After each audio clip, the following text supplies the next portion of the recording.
In this lesson, you will learn how to use FortiGate to protect your network against intrusions and denial-of-service attacks. In this lesson, you will explore the following topics: intrusion prevention system, denial of service, web application firewall, best practices, troubleshooting. After completing this section, you should be able to differentiate between exploits and anomalies, identify the different components of an IPS package, manage FortiGuard IPS updates, select an appropriate IPS signature database, configure an IPS sensor, identify the IPS sensor inspection sequence, apply IPS to network traffic. By demonstrating competence in IPS, you should be able to implement an effective IPS solution to protect your network from intrusion. Organizations are under continuous attacks. Cybercriminals, motivated by previously successful high-profile hacks and a highly profitable black market for stolen data, continue to increase both the volume and sophistication of their attacks on organizations. Many organizations encourage BYOD and flexible working environments, which has led to the explosion of anytime, anywhere data consumption. This consumption increases the risk that sensitive data will be exposed to unauthorized access outside corporate boundaries. Today's threat landscape requires IPS to block a wider range of threats while minimizing false positives. It's important to understand the difference between an anomaly and an exploit. It's also important to know which FortiGate features offer protection against each of these types of threats. Exploits are known attacks with known patterns that can be matched by IPS, WAF, or antivirus signatures. Anomalies are unusual behaviors in the network, such as higher than usual CPU usage or network traffic. Anomalies must be detected and monitored, and in some cases blocked or mitigated, because they can be the symptoms of a new, never-seen-before attack. Anomalies are usually better detected by behavioral analysis, such as rate-based IPS signatures, DOS policies, and protocol constraints inspection. IPS on FortiGate uses signature databases to detect known attacks. Protocol decoders can also detect network errors and protocol anomalies. The IPS engine is responsible for most of the features shown in this lesson: IPS and protocol decoders. It's also responsible for application control, flow-based antivirus protection, web filtering, email filtering, and flow-based DLP in one-arm sniffer mode. How does the IPS engine determine if a packet contains an attack or anomaly? Protocol decoders parse each packet according to the protocol specifications. Some protocol decoders require a port number specification, configured in the CLI. But usually, the protocol is automatically detected. If traffic doesn't conform to the specification, if, for example, it sends malformed or invalid commands to your servers, then the protocol decoder detects the error. By default, an initial set of IPS signatures is included in each FortiGate firmware release. FortiGuard updates the IPS signature database with new signatures. That way, IPS remains effective against new exploits. Unless a protocol specification or RFC changes, which doesn't happen very often, protocol decoders are rarely updated. The IPS engine itself changes more frequently, but still not often. FortiGuard IPS service updates the IPS signatures most often. The FortiGuard research team identifies and builds new signatures just like antivirus signatures. So if your FortiGuard services contract expires, you can still use IPS. However, just like antivirus scans, IPS scans will become increasingly ineffective the longer your signatures go without being updated. Old signatures won't defend against new attacks. The IPS signature database is divided into the regular and extended databases. The regular signature database contains signatures for common attacks whose signatures cause rare or no false positives. It's a smaller database, and its default action is to block the detected attack. The extended signature database contains additional signatures for attacks that cause a significant performance impact or don't support blocking because of their nature. In fact, because of its size, the extended database is not available for FortiGate models with a smaller disk or RAM. But for high-security networks, you might be required to enable the extended signatures database. After FortiGate downloads a FortiGuard IPS package, new signatures appear in the signature list. When configuring for FortiGate, you can change the action setting for each sensor that uses a signature. The default action setting is often correct, except in the following cases. Your software vendor releases a security patch. Continuing to scan for exploits will waste FortiGate resources. Your network has a custom application with traffic that inadvertently triggers an IPS signature. You can disable the setting until you notify Fortinet so that the FortiGuard team can modify the signature to avoid false positives. There are two ways to add predefined signatures to an IPS sensor. One way is to select the signatures individually.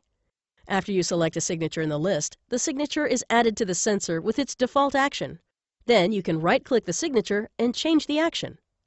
The second way to add a signature to a sensor is using filters. FortiGate will add all the signatures that match the filters.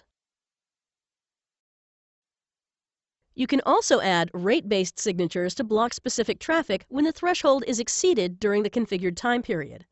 You should apply rate-based signatures only to protocols you actually use. Then configure block duration to block malicious clients for extended periods. This saves system resources and can discourage a repeat attack. FortiGate does not track statistics for that client while it is temporarily blocklisted.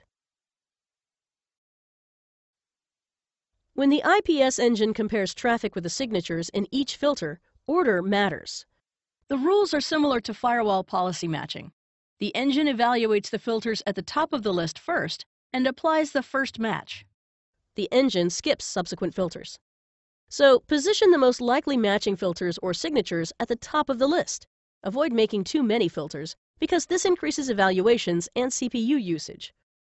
Also, avoid making very large signature groups in each filter, which increase RAM usage.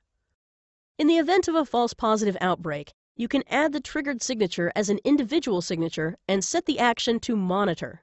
This will allow you to monitor the signature events using IPS logs while investigating the false positive issue. Sometimes it is necessary to exempt specific source or destination IP addresses from specific signatures. This feature is useful during false positive outbreaks. You can temporarily bypass affected endpoints until you investigate and correct the false positive issue. You can configure IP exemptions on individual signatures only. Each signature can have multiple exemptions. After you select the filters or signatures you want to add, right-click the filter or signature and then select the action. Select Pass to allow traffic to continue to its destination. Select Monitor to allow traffic to continue to its destination and log the activity. Select Block to silently drop traffic matching any of the signatures included in the filter. Select Reset to generate a TCP/RST packet whenever the signature is triggered. Quarantine allows you to quarantine the attacker's IP address for a set duration. You can set the quarantine duration to any number of days, hours, or minutes. If you select Packet Logging, FortiGate saves a copy of the packet that matches the signature. To apply an IPS sensor, you must enable IPS, and then select the sensor in a firewall policy. By default, FortiGate logs all security events. This means you can see any traffic that is being blocked by IPS. If you think some traffic should be blocked but is passing through the policy, you should change the log allowed traffic method to all sessions. This will log all traffic processed by that firewall policy, and not just the traffic that is blocked by the security profiles. This can help you in identifying false negative events. If you enabled security events logging in the firewall policies that apply IPS, you can view IPS events by clicking Log and Report, Intrusion Prevention. The Intrusion Prevention log menu appears only if FortiGate has matched attack attempts with IPS signatures. You should review IPS logs frequently.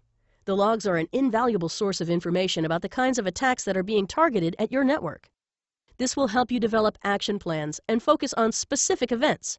For example, patching a critical vulnerability.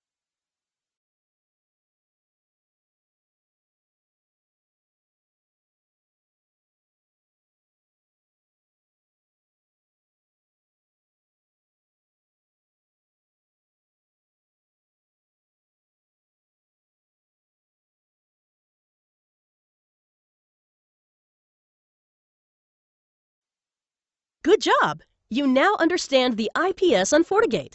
Next, you'll learn about denial of service.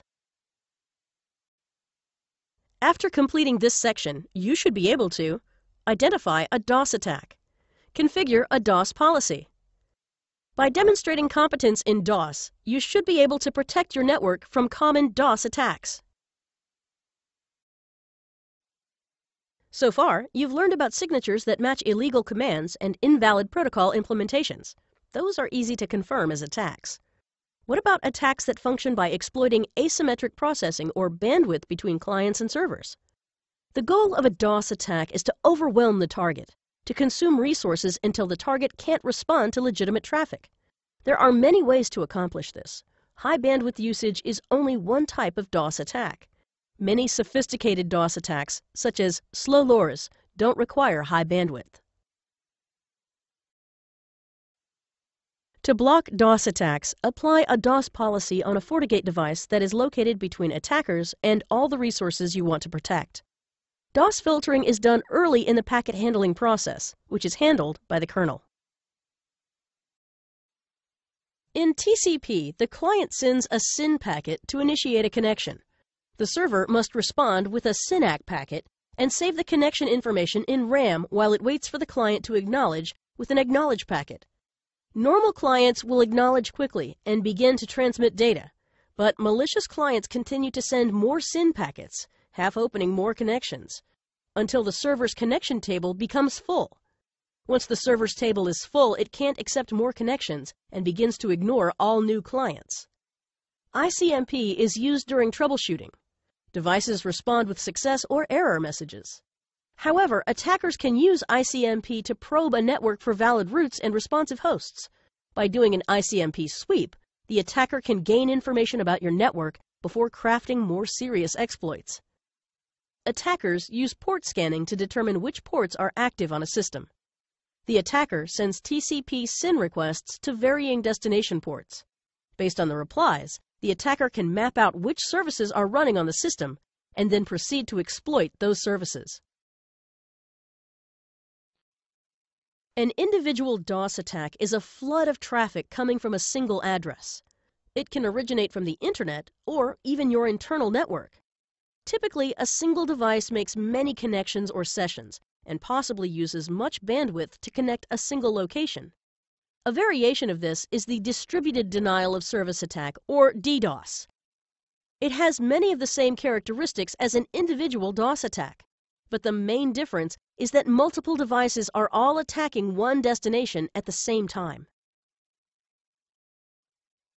You can apply DOS protection to 4 protocols: TCP, UDP, ICMP, and SCTP. And you can apply 4 different types of anomaly detection protocol. A flood sensor detects a high volume of that specific protocol or signal in the protocol. A sweep scan detects probing attempts to map which of the host's ports respond and therefore might be vulnerable. Source signatures look for large volumes of traffic originating from a single IP. Destination signatures look for large volumes of traffic destined for a single IP. When you implement DOS for the first time, if you don't have an accurate baseline for your network, be careful not to completely block network services. To prevent this from happening, configure the DOS policy initially to log but not block. Using the logs, you can analyze and identify normal and peak levels for each protocol. Then adjust the thresholds to allow normal peaks while applying appropriate filtering. The threshold for flood, sweep, and scan sensors are defined as the maximum number of sessions or packets per second. The threshold for source and destination sensors are defined as concurrent sessions. Thresholds that are too high can exhaust your resources before the DOS policies trigger. Thresholds that are too low will cause FortiGate to drop normal traffic.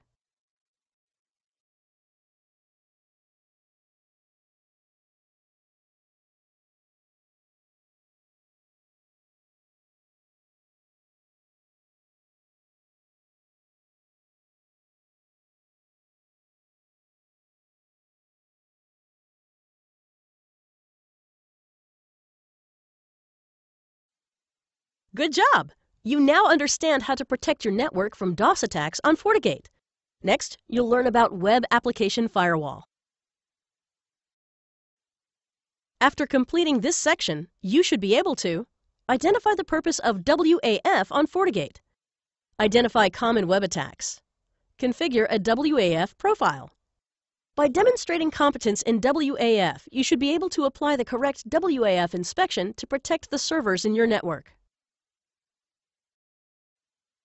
What is a WAF and why do you need it? Some FortiGate features are meant to protect clients, not servers. For example, FortiGuard web filtering blocks requests based on the category of the server's web pages. Antivirus prevents clients from accidentally downloading spyware and worms.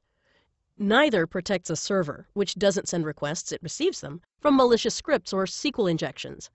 Protecting web servers requires a different approach because they are subject to other kinds of attacks. This is where WAF applies. The WAF feature is available only in proxy inspection mode. Let's look at some examples of attacks that target web applications specifically. One type of attack is called cross-site scripting, XSS. If a web application doesn't sanitize its inputs and reject JavaScript, it ends up storing the XSS attack in its database. Then, when other clients request the page that reuses that data, the JavaScript is now embedded in the page. JavaScript can do many things with a page, including rewriting the whole page and making its own requests. This is the basic mechanism of asynchronous JavaScript and XML, AJAX apps. In this case, XSS causes innocent clients to transmit to a different server that is controlled by the attacker. This could, for example, transmit credit card information or passwords from an HTTP form to the attacker. Another very common web attack is a SQL injection. Just like an XSS attack, the root cause of a SQL injection is that the web application doesn't sanitize input.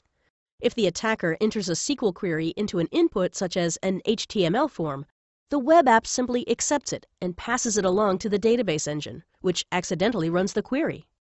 The SQL language can do anything to the data. It can, for example, download the table of users so that the attacker can run a password cracker. A query could add new entries for new administrator login attempts, or modify login attempts, blocking administrators from logging in. One component of a WAF profile is WAF signatures. WAF signatures work in the same way as IPS signatures. FortiGate can act on the traffic that matches any of them. Some WAF signatures are categorized as extended. They are more likely to cause false positives, but sometimes are required in high-security environments. HTTP constraints can monitor and control the number, type, and length of many HTTP headers, which are also inputs. This prevents unexpected inputs that a malicious client could craft to compromise your server. The limits can vary by your server's software, but also by its hardware. If a server has limited RAM, for example, then it is potentially easier to overload or crash with an excessive number of headers, because parsing the headers and storing them in buffers requires RAM. After you configure a WAF profile, it is assigned to one or more firewall policies.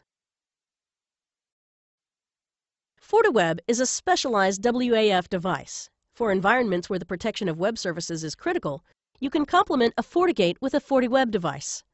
FortiWeb offers a more complete HTTP protocol understanding and state attack protection. It can perform vulnerability scans and penetration tests. It can also rewrite HTTP packets and route traffic based on the HTTP content. In most cases, FortiWeb is installed as a standalone device, usually located between FortiGate and the protected web servers. FortiWeb can be installed online, web traffic crossing the device, or offline, device is connected as a one-arm sniffer. Alternatively, you can configure FortiGate to forward web traffic to an external FortiWeb where the WAF inspection happens. This is useful, for example, when you need to protect servers located in multiple sites with one single FortiWeb.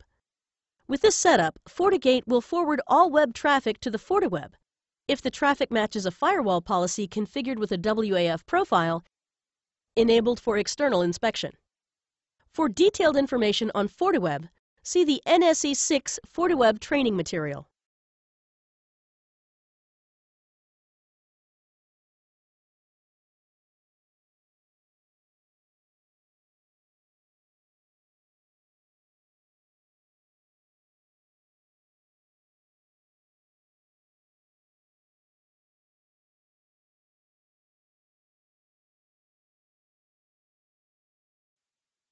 Good job! You now understand how to protect your servers using WAF on FortiGate. Next, you'll learn about IPS best practices.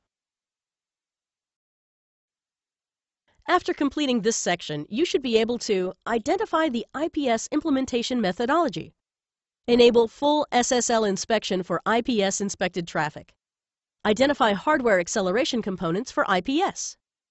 By demonstrating competence in identifying IPS implementation best practices, you should be able to deploy an IPS solution on FortiGate that will be efficient and effective. You should also be able to apply full SSL inspection for IPS inspected traffic, as well as identify hardware acceleration components for IPS.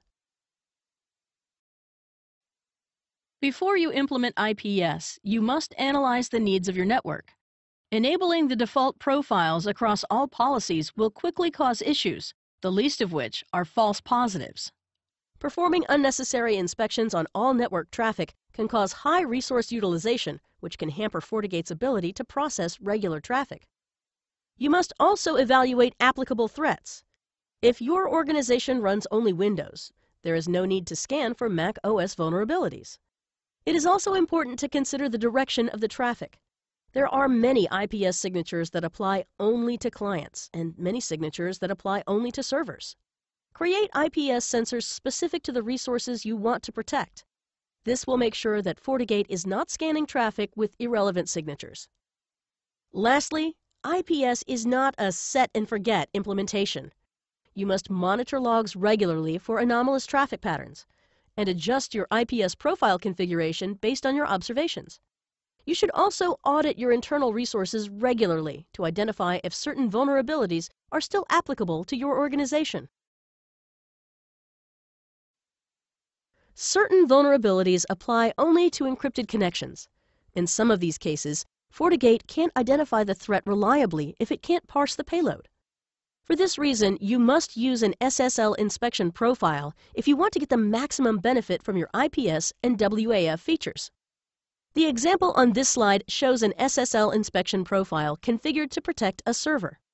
This policy, when applied to inbound traffic, will be able to apply IPS and WAF inspection on encrypted traffic reliably, because FortiGate will be able to decrypt encrypted sessions and inspect all parts of the packet. It's important to note that DOS policies do not have the ability to assign SSL inspection profiles. This is because DOS does not require SSL inspection to maximize its detection ability. DOS only inspects certain session types and their associated volume. Usually, traffic requiring inspection, such as antivirus or IPS, is handled by the CPU on FortiGate.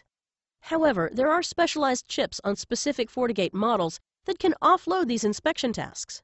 This frees up CPU cycles to manage other tasks, and also accelerates sessions requiring security inspection. FortiGate models that support a feature called NTurbo can offload IPS processing to NP4, NP6, or SOC3 processors. If the command np-excel-mode is available under config system global, then the FortiGate model supports NTurbo.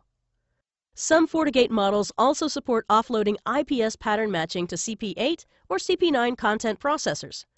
If the command cp-excel-mode is available under config IPS global, then the FortiGate model supports IPS pattern matching acceleration to its CP8 or CP9 processor.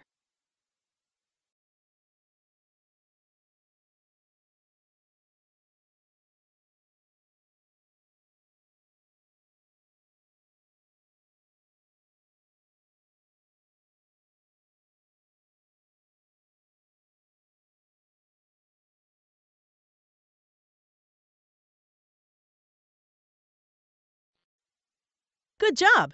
You now understand some best practices for IPS implementation on FortiGate. Next, you'll learn about IPS troubleshooting. After completing this section, you should be able to troubleshoot FortiGuard IPS updates, troubleshoot IPS high CPU usage, manage IPS fail-open events, investigate false positive detection. By demonstrating competence in troubleshooting, you should be able to identify, investigate, and manage some common issues with IPS deployments on FortiGate. FortiGate IPS update requests are sent to update.fortiguard.net on TCP port 443. You can also configure FortiGate to connect through a web proxy for updates. Usually, clients connecting to a web proxy don't contact the DNS server to resolve names, because it is the web proxy that does that. But in the case of FortiGuard, FortiGate always requires DNS access, even when connecting through a web proxy. You should check the last update timestamp regularly. You can verify it in the GUI. If there is any indication that the IPS definitions are not updating, you should investigate. Always make sure FortiGate has proper DNS resolution for update.fortiguard.net. If by chance there are any intermediary devices between the FortiGate and the Internet, make sure the correct firewall rules are in place to allow traffic on port 443. Any intermediary devices performing SSL inspection on this traffic can also cause issues with updates.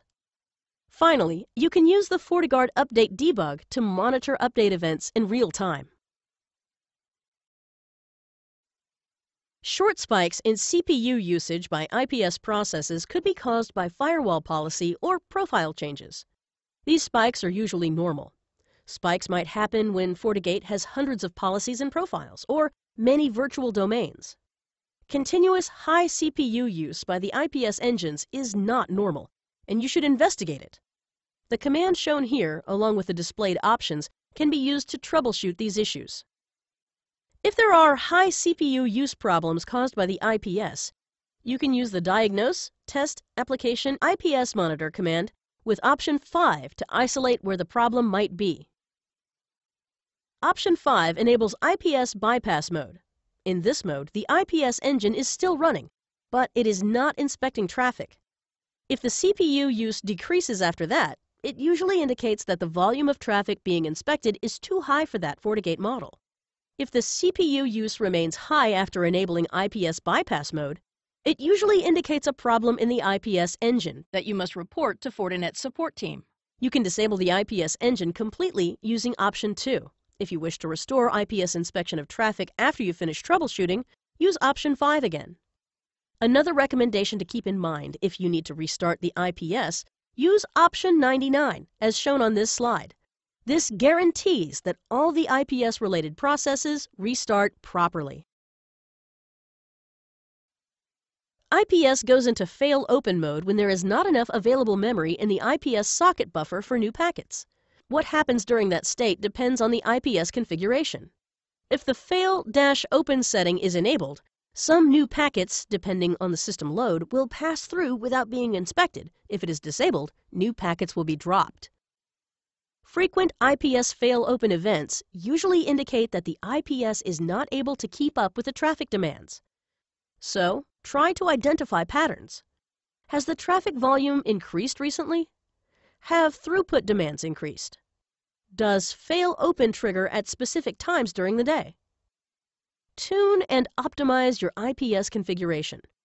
Create IPS profiles specific for the type of traffic being inspected, and disable IPS profiles on policies that don't need them.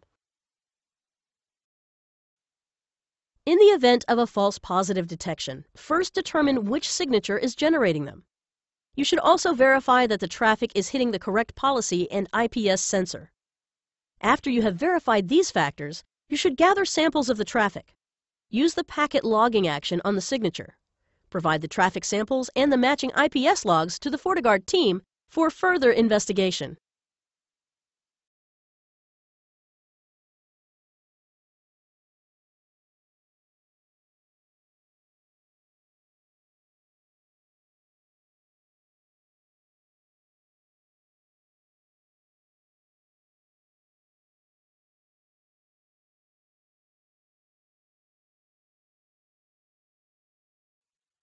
Congratulations! You have completed this lesson. Now you will review the objectives that you covered in this lesson. This lesson covered the following topics: manage FortiGuard IPS updates, configure an IPS sensor, apply IPS to network traffic, identify a DOS attack, configure a DOS policy, identify common web attacks, configure a WAF profile, identify IPS implementation methodology, troubleshoot common IPS issues. By mastering the objectives covered in this lesson, you have gained the skills and knowledge that you need to configure, maintain, and troubleshoot your FortiGate's IPS solution.